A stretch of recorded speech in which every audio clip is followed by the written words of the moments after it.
Welcome back to the Middling Along podcast. My guest this time is Dr. Lucy Ryan. Lucy is a leadership coach, consultant, author, and a passionate advocate for women's professional development. She has a master's in positive psychology and lectures in positive leadership at the University of East London and is an honorary research fellow at the University of Liverpool. She's the author of Lunchtime Learning for Leaders, published in 2021, and more recently, her doctoral research project explored the phenomenon of midlife for professional women and resulted in the publication of her latest book, gloriously entitled Revolting Women: Why Midlife Women Are Walking Out and What to Do About It, published by Practical Inspiration Publishing. Welcome to the podcast, Lucy. Thank you so much, Emma. It's a joy to have you here. And I was just saying off air before I hit record, I don't think I've ever underlined so many passages in one book at one time. But yeah, I absolutely kind of tore through this and nodding along and sort of jabbing the air. It certainly resonated with a lot of women. And congratulations. Yeah, you've had lots and lots of press interest, quite rightly so, in the book. Been a terrific kind of book launch. But if it's okay with you, I might start off with one of the passages that I've vehemently underlined / highlighted, and I'm going to read it out. The middle-aged woman is either too mad, bad, or sad to take on a serious leadership role, with her responsibilities and physical problems proving unassailable, or she's not available. This is the woman problem. That is, women can only blame themselves for their lack of success in the promotional field, their lack of self-confidence, or their inability to juggle. Women are not confident enough, ambitious enough, or resilient enough. They must lean in and attend more workshops. They don't sell themselves well enough. Their bodies let them down. They're not young enough, pretty enough, or thin enough. Pause for breath. I think that sort of sums up a lot of what the book is about. But also, then you sort of follow that up, and talking. You're looking really about the sort of how this sort of exodus of women at midlife from the workplace, how that happens, and you pin that on three main sort of pillars, if you like. So the maintenance of power, the collision of midlife changes, and a revolution against gendered ageism. That's right. And sort of unpack a lot more of that in great detail in the book. But let's row back first to before the book was written, before you did your PhD. Yes. Because you had quite the struggle finding somewhere to, in inverted commas, allow you to do the research. Yeah, you've got to find a supervisor to do a PhD. So, a bit like a book proposal, you tout it round. And because there was quite a gap in the literature, I naively thought that a university would go, oh, lovely. Goody. Great. But it absolutely wasn't the case. It was considered, the words that I heard most often was that it was unpublishable or uninteresting. And it was always said with a sense of embarrassment. I think some of that has changed in the last 5 years, Emma, in that the menopause, there is considerable academic interest as well and academic papers. But actually midlife per se and the broader issues are still really quite unreported on. It's almost like that's that whole thing of, they'd quite like us to just sort of fade quietly into the background. I call it the kind of silent revolution in that, for at least a decade, middle-aged women, just as they're kind of nudging up into positions of power, are either stepping down, stepping out, and it's all been done quite silently. Women haven't shouted, the organisations haven't shouted, academia's not really written about it. So, not only did it take a bit of time to find a supervisor up for this challenge, but also to get it out to the broader public. And actually, there's a really interesting, lovely parallel between, so you was Dorothy Byrne, I think, wasn't it, who found you as a PhD supervisor? But she also, the Davina documentaries wouldn't have happened without her, because I think, again, they were really struggling to get those programs commissioned, and she sort of stepped in and made it happen. Dorothy has been a massive advocate for women, and particularly middle-aged women, for a long time. And I was coaching her. Ah, And fabulous. it was in a coaching session. She said, "How's it going? How's PhD?" And I was going, "It's not going. I can't Stuck. find a supervisor." And she hit the phones, ringing round all her influential kind of contacts, going, "Why has Lucy not got a supervisor?" Brilliant. That's a wonderful women supporting women It was. story. It was. Yes. And how many different women did you interview for I the talked book? to 40 women of all different sectors and different states of middle age. So you have to prove that your data can be generalized enough. Mm. So I had to have women of, in different states without children.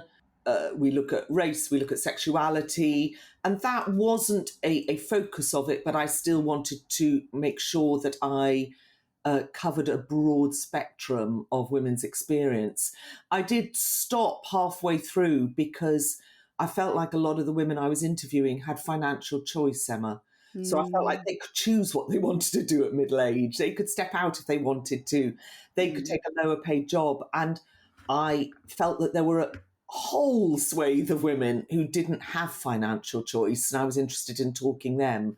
So I stopped my data collection halfway through and looked for, a whole new strata of women. And one of the things that you talk about, I'm just sort of running through some of the notes that I've made. You talk about the Hampton Alexander review, sort of trying to sort of dig into some of the reasons for gender inequality at sort of top Yeah, levels of companies, yeah. which is It's quite shocking, isn't it it? is a It's shocking quite list. I mean, you say this of your favourite number 10.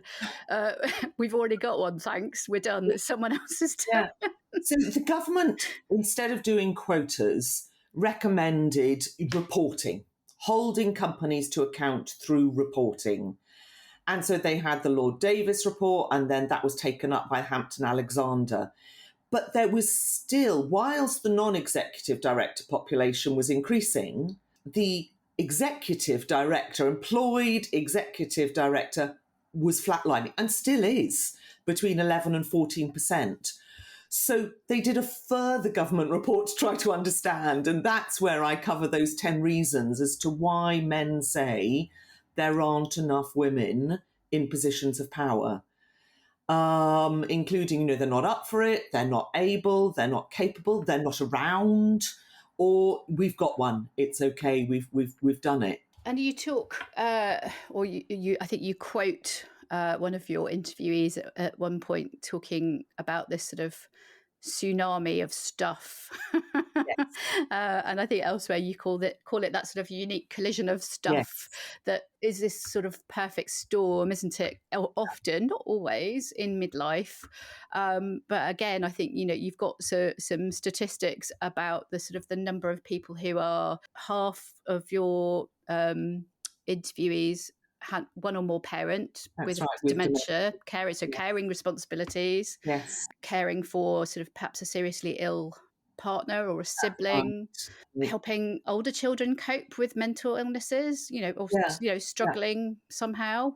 Yes. So yeah, we've got all of this, and we're coping with whatever's going on in the workplace and potentially our own sort of physical Is transformation, exactly right. transition. It's exactly right. And that's why I discuss that women are often overwhelmed temporarily, I must add, Mm. with physical, mental, emotional, and practical challenges.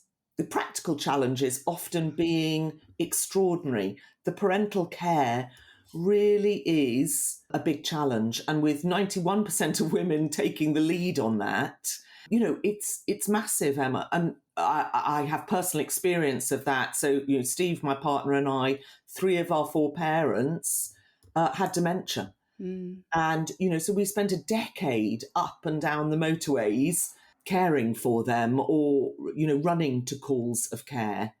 So I think it really is when you couple that up with the menopause, with older motherhood, with practical issues of our children, often with mental health challenges, there is a moment where you'll find that professional women, senior women go, okay, I need a break. Enough is enough. and they want to have some flexibility. They want to step out, and often that flexibility isn't there. So they step out and then they can't step back in. Yeah, and I think that's something, and we'll maybe come back a bit later to sort of, what the sort of the positive side of things of what Yeah, organisations can do to yeah, support. But I think, so often that understanding is absent, isn't it? That this is wanted to, seriously wanted to retain and support these people. That it is, that bit of flexibility for a period of time. Maybe it's a year, maybe it's a couple of years, and just sort of having that realization that it's not that people necessarily want to step out, but they just feel that they have no they choice. have no choice. And often, it's only about five. One of my interviewers, she just needed 5 weeks. Mm, And organisations are well set up for this. They do this for maternity, they do it for mm, paternity. It's not like we do not know how to do this. But elder care is still very much flying under the radar for organisations.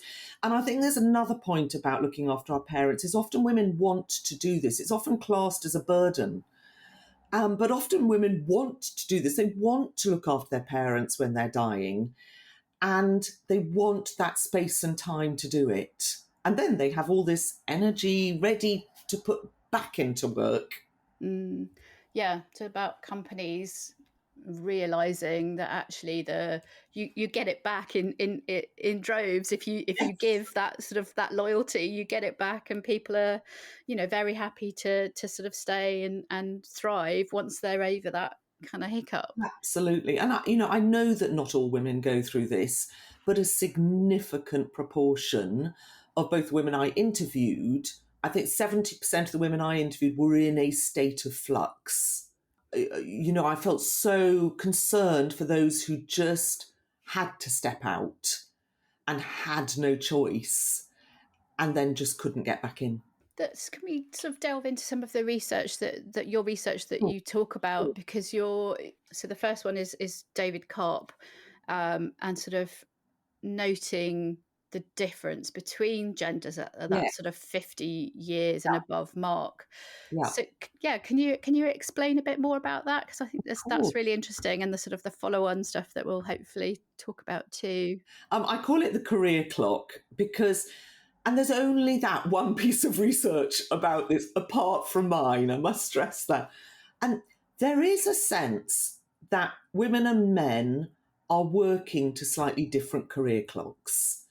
So women have these zigzag careers, or as Helen Tupper Mm. calls these squiggly careers. Squiggly, I love the squiggly Yeah. careers. So they're stepping in, stepping out, and it is pretty zigzag. Men commonly have more linear careers. So they work their way up in a more linear, full time fashion. When they get to round about 60, the Mm. conversation, It's like, 55, I'm 60, ready is to all go about now. retirement, ready to go.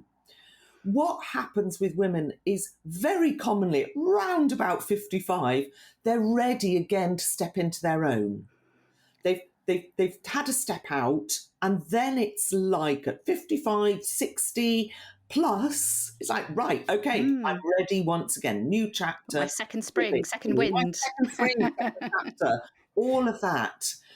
And a lot of that perfect storm is over, and they are full of all this vibrancy, vivacity, ready to give back. So there is this difference in career clock. David Karp said, just as men are turning off, women are turning on. And I certainly saw that very strongly. Mm. And again, yeah, companies I just need to be able to wrap their sort Yeah, of corporate brains around yeah, this and tailor things accordingly. It's not that everyone is sort of, suddenly ready for the golf course. is exactly right. And if we could work to different career clocks, that would be so exciting for an organisation. We are entering the era, after all, of 50-year careers. So this idea that everyone's going to work full time feels faintly foolish. And I think we really need to have very good discussions as to how we can manage people's different career clocks, different sabbaticals, stepping back in at different ages. Mm. And yeah, potentially sort of having that, I think a lot of people get, or a lot of women certainly I see, sort of getting to that midlife point, and sort of, the sort of all of the questioning that comes in, and sort of reevaluating, and sort of like yourself, going and sort of doing research, or Yes, changing careers, or doing a degree later in life, and yeah, having that pivot, and coming back with all of this kind that's of renewed exactly right. enthusiasm. Yeah, pivot's a good word for it. But very commonly, they want to re-enter the organisation. They just want some flexibility with it. As Mm. one woman said, I want to feed all parts of my life. And they are resisting and revolting against this full-time Mm. foolishness. Yeah, it's sort of not willing to compromise to get kind of this prize in inverted commas, if that means, yeah, I've got to, I can't do my, well, paddleboarding, or my, Right. Yeah, my volunteering, or it's whatever exactly it is, right. right? Because we're all Whatever it different. is, they want to. Hence, you've got an exploding non-exec director population of women. Mm. So therefore, everyone go, we've got 40% women on the board, tick. So the statistics are playing into the hand of women leaving silently. But we need to look a bit We more just need to look detailed below the behind numbers. the statistics, at the employed statistics. And to me, this kind of burgeoning 11% that really hasn't shifted is the issue. Let's come on then, if we can, to your what you call your 10 provocations for change, Mm, to so that what organisations must do, yes. really. So the first one that I will say is, well, maybe not the first in your list, but the first one that I've picked out Okay. because it's of interest to me, is about how menopause friendly Yes. an organisation is. Yeah, I mean, is that something that some of your interviewees talked specifically about? for sure. And, when I was doing my research, Emma, it was just on the cusp of the menopause starting to be talked about, in the workplace. This has only been about 5 years old now that the menopause has started to be talked about in the workplace. There were very few organisations that had a menopause policy before just 5 years ago. And so many women, everyone brought it up, the menopause. Some women had sailed through it and actually felt guilty for that.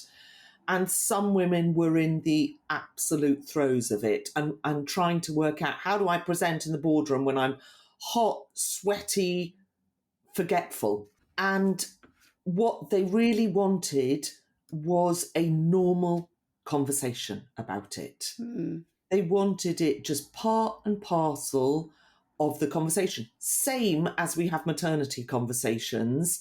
They wanted a conversation about the menopause, and to know there was somewhere they could go and someone they could talk to. So I think being menopause friendly is very commonly about having a conversation. And knowing there's a policy, and knowing there's some flexibility about it. Let's have a look at some of your other sort of Mm, challenges for organisations. I mean, one of them, is talking about the actual data. Are companies actually looking at this and recording what their performance is yeah, like at the moment, in order that they can sort of benchmark and see if they're making positive difference? agree. I mean, my first kind of, if you like, provocation for change is: are you prepared to take this seriously? Mm. I think that one of the issues within organisations is they've played lip service to the attrition and the retention of their midlife female population. Mm.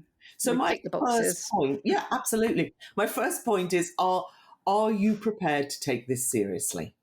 And if you are, then there are some relatively simple steps to take, which is all about adding gendered ageism to the diversity agenda, looking at your age data, finding out why the women are leaving, tracking it.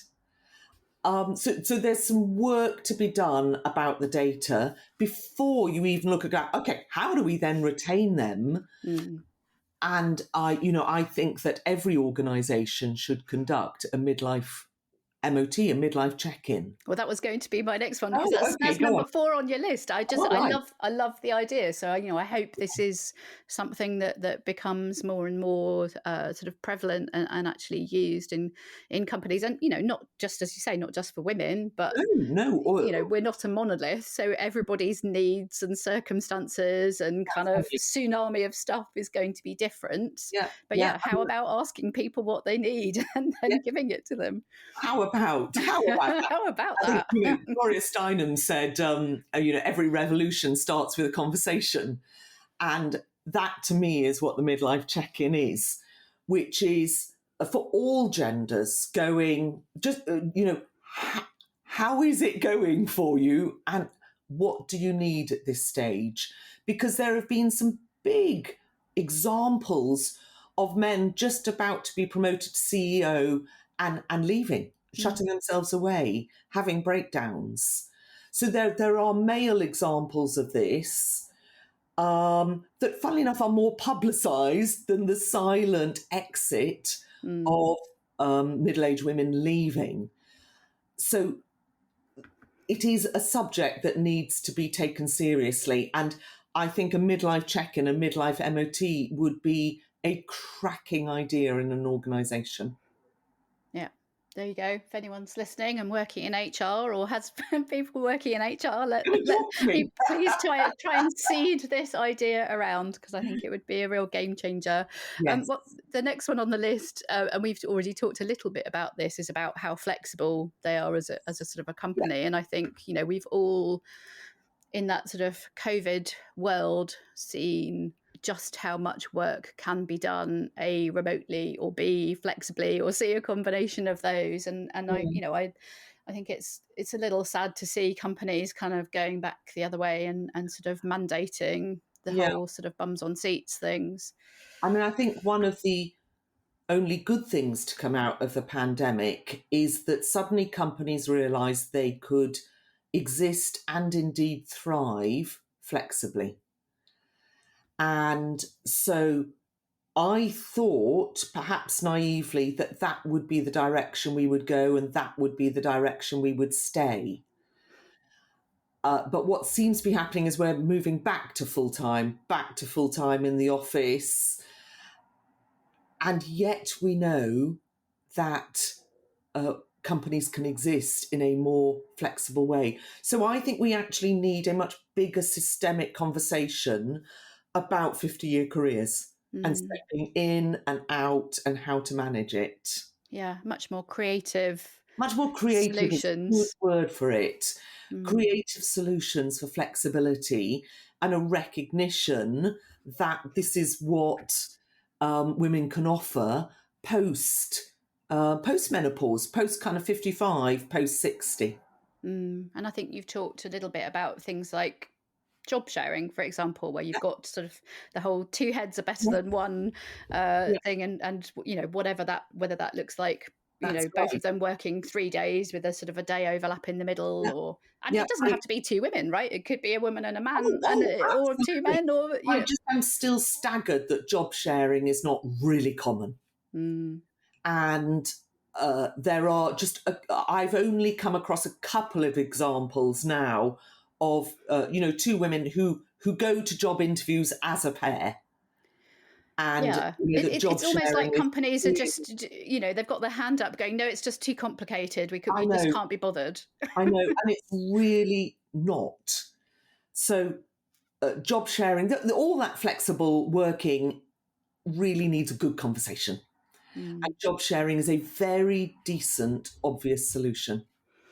Yeah, it just seems very, very short-sighted to think to keep that sort of that stale idea that, you know, a job has to be 9 to 5, Monday Yeah. to Friday. You know, that's our kind And of benchmark. you're right. You're absolutely right, Emma. And I think that we've got quite used to this lower down an organisation. Sure, you can work 3 days a week. We can make this work. But it strikes me that the minute you start moving into a more senior position, Yeah, the door slams that shut. flexibility becomes very slippery. Mm. And everyone goes, no, no, you can't do this. This is Mm. really impossible. We need you here full time. Yeah, you're not up to it. You're not taking this seriously. Yes. We can't Yeah. take the risk. Yeah. That's right. I guess we do need some trailblazing organizations to be trying this out in the same way that some have been trialing, you know, sort of 4-day weeks over the last sort Yes. of year or so, and Yes. sort of so With that we've great got some success. case studies. And Yes, we yeah. do. We need more trailblazing organisations. There are some doing some good work, but they are few and far between. So we need good trailblazing organisations that we can highlight, we can talk about, we can take to the marketplace and go, look, this works. One of the other sort of challenges then is about sort of sponsoring midlife women. So I think there's a lot of talk around mentoring women at sort of early career stages, Yeah, and then that sort of fizzles out. It's like, okay, now you're kind of off you go. yeah, You're on your own. yeah. I think when I run women in leadership programs, I now pretty much always insist that there's a sponsor attached to every person on it. And that sponsor doesn't have to be a woman, and usually isn't, because most of the people at the top of the organisation are men. But once you've got a sponsor who guides you through and helps you navigate the politics of the organisation and just opens some doors for you, that's really powerful. They're not a mentor, they're not a coach. They are literally, as the word says, there's a sponsor. And there's some good data that sponsors really help women navigate senior management, senior leadership. And it's good old fashioned networking, isn't it, Emma? Mm. You know, I always, men have always been really good at that. And they've been really good at informally sponsoring each other. And I was always intrigued by all the studies that said what happened is that women were working 9 to 5 and then running to go and sort out their families at home. And they weren't going to the pub, they weren't doing the informal networking. They had no out of work sponsorship. And so this is all about doing in work sponsorship. Yeah. And you know, probably a lot of people listening have already heard some of these stats around, you know, companies performing better when they've got sort of better gender kind of balance. So Absolutely right. yeah, It's there's sort of absolutely right. companies with more than 30% of female executives were more likely to outperform companies with fewer at the top. I'm not That's sure where right. that one comes from. I've just pulled that from one of your Well, it's a government report of stats. 2022. So in 2022, government commissioned a major report again to try and encourage this. And there is so much data around that the tipping point is 30%. That once you've got 30%, same as actually 3 women on the board, by the way, that their voices become normalised. And 30% of women in the top quartile of your organisation is a tipping point for more positive performance. And yeah, so sort of the first sort of 2/3 of the book, you're kind of talking about your research and your interviewees and sort of their particular stories, and then the sort of the last part is about this sort of positive agenda for Yes, change, if you like, yes, encouraging us to revolt yes, and not to go quietly into the yeah, night. yeah. I mean, I'm encouraging women to revolt noisily, and I'm encouraging organisations to revolt and take it seriously. Creating change and not just Yes, sticking with the comfortable an all-round status quo. revolution, we could call it. Good. Well, fantastic. I would, as I say, I so many parts of this book I could have kind of quoted back that I've underlined, highlighted. I encourage you all to read it, and I will drop a link into the show notes with the full details for where you can find both the book and Lucy herself, if you want to find her, follow her on LinkedIn, read more. But yes, what's next in terms of your research? Now that you've gained all of this media acclaim and traction, hopefully next time you put a research proposal together, they'll be biting your hand off. One would hope so, Emma. One would hope so. But have you got plans to do another sort of a follow-on study from this one? If I do a follow-on study, I will look at men at middle age because that also really interests me. So that's what I would look at for a follow-on study. Yeah. At the moment, I just need a break. Good. Well, thank you. That seems like a good place to draw it to a close. Thank you so much for your time. I'm so delighted that you've had so much interest in the book. It's absolutely brilliant. Thank you, Emma, and thank you so much for having me on this. You've been listening to the Middling Along podcast. Do remember to subscribe to be notified when our next episode is live. And why not visit the blog at www.midlingalong.com to sign up to my newsletter as well. I do hope you enjoyed listening today. If you did, I'd be really grateful if you would consider leaving a short review, as that helps people find the podcast and helps get it noticed. Hope you can join us next time. Goodbye for now.